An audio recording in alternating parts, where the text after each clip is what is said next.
ဒါကတော့နောက်ကျောပဝါဒီဇိုင်းလေးပေါ့နော်အနောက်ဘက်ဒီဇိုင်းလေးပါပဝါလေးကအရှင်လေးတည်တံ့ဖြုတ်ဝစ်လို့ရပါတယ်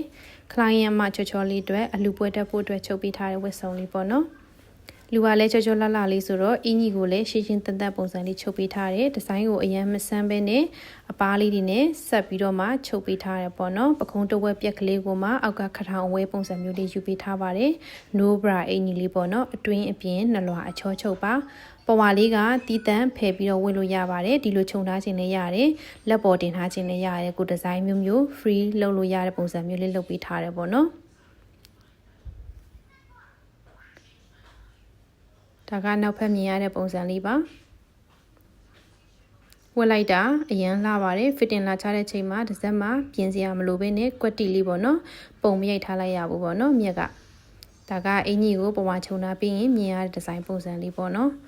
အပြင်မှာအယောင်လေးကနုနုဖက်ဖက်လေးနဲ့အရန်ကိုလာတဲ့ပုံစံလေးပါရှင်းရှင်းတန်တန်လေးချုပ်ပေးထားပါတယ်ရှင်